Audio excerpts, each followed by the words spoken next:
Today on Design, Build, and Fix, we're going to show you how to make a template for a countertop. And it doesn't matter if it's going to be a granite, solid surface, or Formica. You have to have a perfect template in order to have a perfect countertop. And we're going to show you how to do that today. If you like the content, make sure you subscribe to the channel. All right, let's show you how to do it.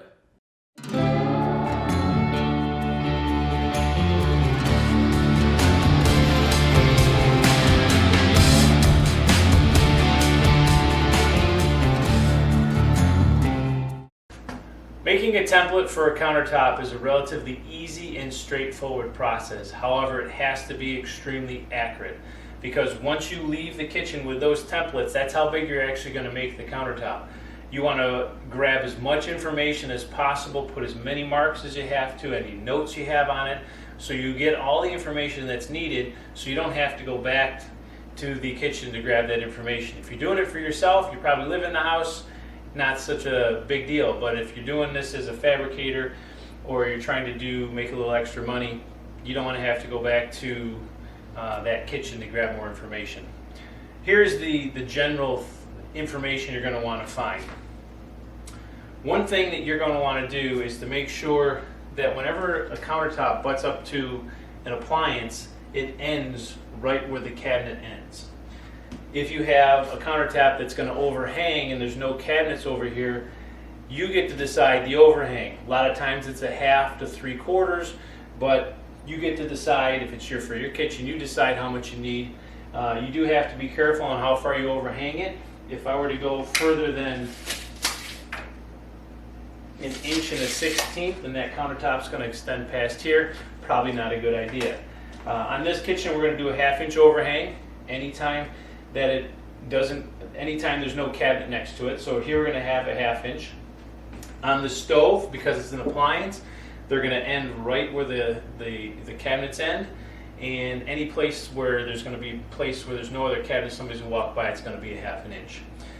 When you do the sink, you're going to want to mark the center of the sink so that you can center your sink in there. You're also going to want to make sure that you mark the inside edge of the sink base so you know exactly how far forward or back you can put that sink in that cabinet. You're also going to mark the inside left and the inside right of that sink so you know how far left and right you can get the sink to be put in. So grab a long piece of Luan. I'm going to measure this. This is a cabinet that this and this side are exactly the same size as the front. It's considered a butt cabinet. So there is no reveal on the corners. So I can just measure this. This is a 36-inch cabinet. So I'm going to make this a 36.5 inch length. And I'm going to make 2 of those because I have one for the front and the back. Then what I want to do is cut pieces that are 25.5 inches long so we can keep those spread apart. Now that you've cut your pieces to 36.5 inches, you're going to place them in the back, line it up where you want it to go, and at this point you want to determine how much space there is between your countertop template piece and the wall. Right here we have about 1/8 of an inch. That's not a big deal, mostly because we have tile that's going to be going on this wall, so we're not going to address that issue at this point. A little bit further in this video, we'll show you how to address it because I know there's a wall that kind of waves a little bit. We'll show you how to address that. So right now, we're going to leave it like that. Put this one in the front, place that there. And we're going to make 2 pieces. They're going to be 25.5 inches long, and we'll show you how to get those attached. So one thing I should share with you before we get too much further, make sure that the Luan strips that you're actually using, that these edges are as straight as you can get them to be, and make sure that your corners are 90 degrees. That's going to make your template a little bit more accurate. All right, so now that these are cut to 25.5 inches, what we want to do is to put them in place. Make sure that your back piece is right where it's supposed to be. Take your 25.5 inch piece, go against the wall, make that nice and flush. Take this piece, put it in the back corner. Make sure that's nice and flush. flush here in the front. Making sure everything's where it's supposed to be. What I like to do is take a pencil and mark where those are going to go. And now we're going to use hot glue. What I do is I take this, roll it up, hot glue on this side, push it down where it's supposed to be, let that set up for a couple seconds. Then I come to the back, making sure that that's exactly where it's supposed to be. Come over to this side, squeeze some hot glue under there, get it to where it's supposed to be, let it set up. I do the same thing to this side. Now I'm just going to squeeze the glue on here in the front and the back at the same time. Get that in place. Get this one in place. Double check your template to make sure everything's where it's supposed to be. So this one's going to be good. So now that the hot glue has been set up, you're going to want to make sure that you put some information on this template. We're going to write front, top on the front, back, top in the back. Over here on this side, because we have an overhang, we're going to write overhang. And on this side, we have a refrigerator that's here, so we're going to write refrigerator. It's important that you do that because that's going to determine how this countertop is going to be edged. So nothing's going to happen in the back. On the front, we're going to put the 3/8 radius. On the overhang side, we're going to put the 3/8 radius. And on the refrigerator side, it's going to be the 1/8 inch radius. So here's what it looks like. It's all labeled, ready to go. The hot glue holds it together. I put it back in place. Leave it there until all the countertop templates are done, so I know that I've already done this one. So let's go on to the next one. So this cabinet is considered a butt cabinet because it butts up to a stove, and there is no reveal here, so that when I place this in the back, it's going to go flush at the back, flush here in the front. I take my two 25.5 inch pieces, put them in place. You're always going to want to make sure you take a look at the wall. Not that big of a bow there, so that's not going to be an issue. Like I did in the other one, I'm going to mark it, just in case things move.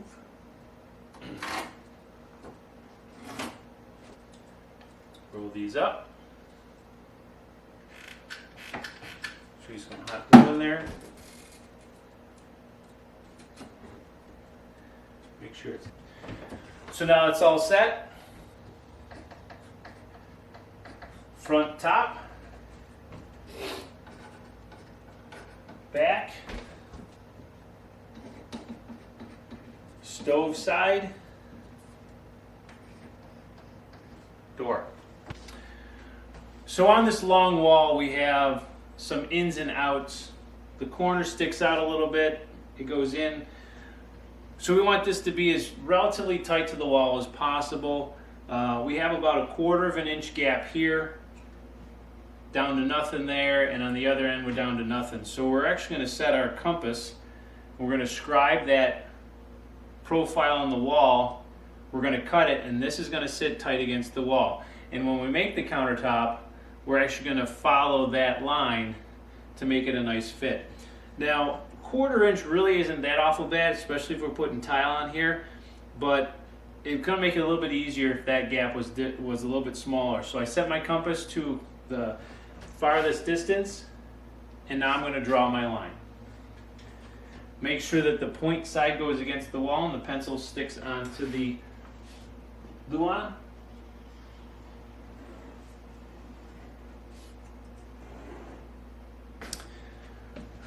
So now it's been marked, I'm going to go ahead and cut that.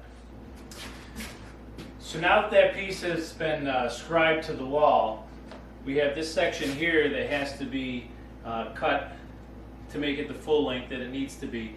At the end here, there's nothing there, so we're going to have a 1/2 inch overhang. So I'm going to measure that, cut that in place. I'm going to scribe it if I have to. If I don't, we're on to the next step in this process. Now I don't have a board big enough to go the full distance. So this board here, at that end, I overhung it by 1/2 inch because there's nothing on that side. And so this board is tight against the wall here.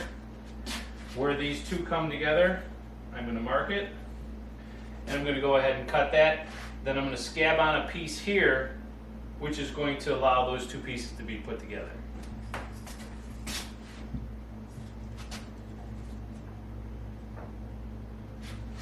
So now that this piece has been cut, I'm going to go to the other end and verify that we have a 1/2 inch overhang, and then this piece should be set. On to the next part. So now I'm going to scab these two pieces together with this. I made sure that I had 1.5 inch overhang here, 1.5 inch overhang here, and on the far end another 1.5 inch overhang. So I'm just going to put some hot glue on here and put it together.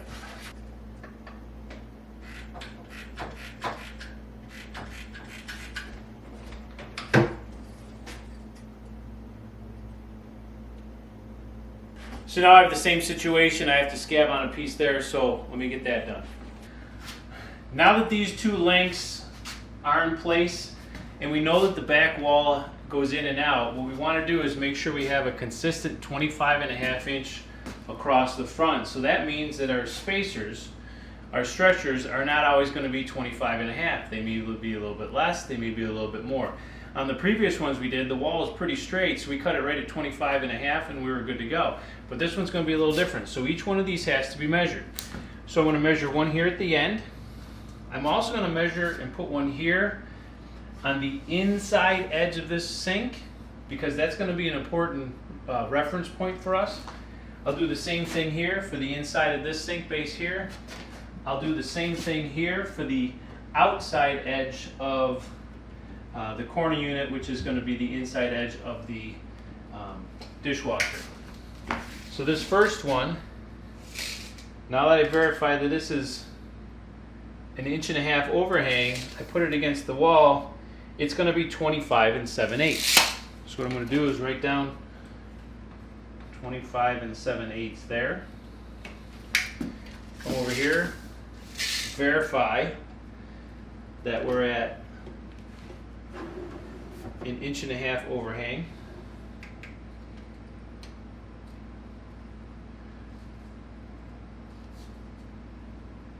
We're at 1.5 inches. 25 and a heavy 3/4. Get those cut, we'll get them installed.